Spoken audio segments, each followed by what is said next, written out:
हाय दोस्तों, मैं डॉक्टर मजीबुल्लाह अंसारी हूँ। मैं सीनियर नेफ्रोलॉजिस्ट हूँ और मेडार हॉस्पिटल गायघाट में अपनी सेवाएं देता हूँ।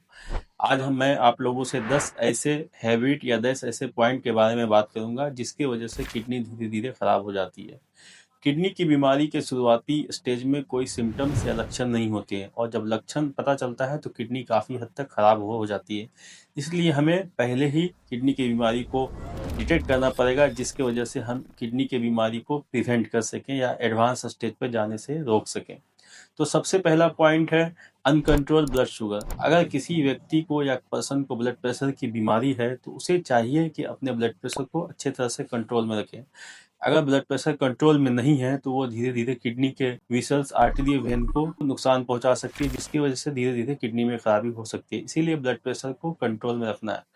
दूसरा है पुअर कंट्रोल ऑफ डायबिटीज। इसका मतलब है कि किसी को अगर ब्लड शुगर है तो उसे टाइटली कंट्रोल करना चाहिए। अगर अनकंट्रोल ब्लड शुगर है, ब्लड शुगर बहुत ज़्यादा है, तो ये धीरे धीरे किडनी को खराब कर सकती है। बहुत ज़्यादा ब्लड शुगर होने से शुगर यूरिन से लीक करता है और किडनी के फिल्ट्रेशन पर असर पड़ता है जिसकी वजह से धीरे धीरे किडनी खराब हो जाती है।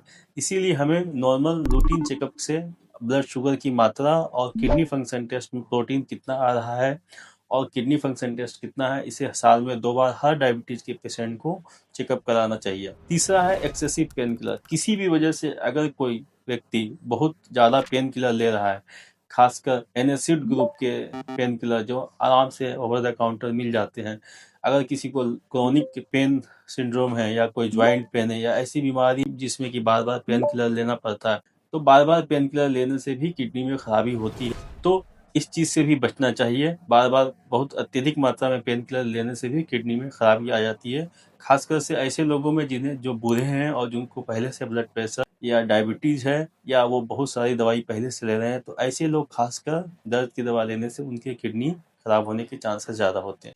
चौथा है अधिक मात्रा में नमक लेना। अगर हम खाने में अधिक मात्रा में नमक यूज करते हैं तो इसकी वजह से भी किडनी पे लोड बढ़ता है, किडनी का फिल्ट्रेशन कैपेसिटी बढ़ता है जिसकी वजह से किडनी धीरे धीरे खराब हो जाता है। तो ऐसे लोग जो अलग से नमक लेते हैं, खासकर सैलेड में या फिर जो प्रोसेस्ड फूड लेते हैं जिसमें कि चिप्स हैं या कुरकुरे हैं या जिसमें नमक ज़्यादा है या सी फूड लेते हैं, उन लोगों को चाहिए कि नमक की मात्रा को कंट्रोल करना चाहिए। इसकी वजह से किडनी भी खराब होती है और इसकी वजह से ब्लड प्रेशर भी कंट्रोल नहीं होता है। नेक्स्ट है स्मोकिंग या टोबैको। अगर कोई पर्सन स्मोक करते हैं या टोबैको लेते हैं, उन्हें भी किडनी की बीमारी होने का रिस्क ज़्यादा होता है। इसकी वजह से किडनी में ब्लड सप्लाई और ऑक्सीजन की कमी होती है जिसकी वजह से धीरे धीरे किडनी खराब हो सकती है। और ऐसे लोग जिन्हें और भी रिस्क फैक्टर है, स्मोकिंग या टोबैको लेते हैं, तो उन्हें किडनी की बीमारी होने के चांसेस ज़्यादा है। तो किसी भी पर्सन को अगर किडनी की बीमारी से बचना है तो उनके लिए सबसे पहला ऑप्शन है कि वो स्मोकिंग को बंद करें और टोबैको की आदत को छोड़ें, तो ये किडनी के लिए काफ़ी बेनिफिशियल होगा। नेक्स्ट है ओबेसिटी और लैक ऑफ एक्सरसाइज। अगर कोई व्यक्ति मोटा है, मोटापे से ग्रसित है और साथ में एक्सरसाइज भी नहीं करता है, तो ऐसे लोगों को मेटाबॉलिक सिंड्रोम होने के चांसेस ज़्यादा होते हैं जिसकी वजह से blood pressure, sugar, alter lipid profile, dyslipidaemia होने के चांस ज़्यादा हैं और ये डायरेक्टली या इनडायरेक्टली किडनी को डैमेज कर सकते हैं। तो एडिक्वेट अमाउंट ऑफ एक्सरसाइज करनी चाहिए 40 से 45 मिनट डेली और अपने वेट को कंट्रोल करना चाहिए जिसकी वजह से मेटाबॉलिक रिस्क फैक्टर को कम किया जा सके और जिसकी वजह से किडनी की बीमारी को भी रोका जा सके। नेक्स्ट है सेल्फ मेडिकेशन या हर्बल प्रिपरेशन। बहुत से लोग होते हैं जो खुद ही ओवर द काउंटर मेडिकेशन लेते हैं, खासकर दर्द की दवा, एंटीबायोटिक। बहुत सारे लोग आयुर्वेदिक दवा खुद से लेते हैं, सुपर फूड लेते हैं। ऐसे दवाइयों में बहुत बार ऐसे हैवी मेटल्स होते हैं जो किडनी को खराब करते हैं।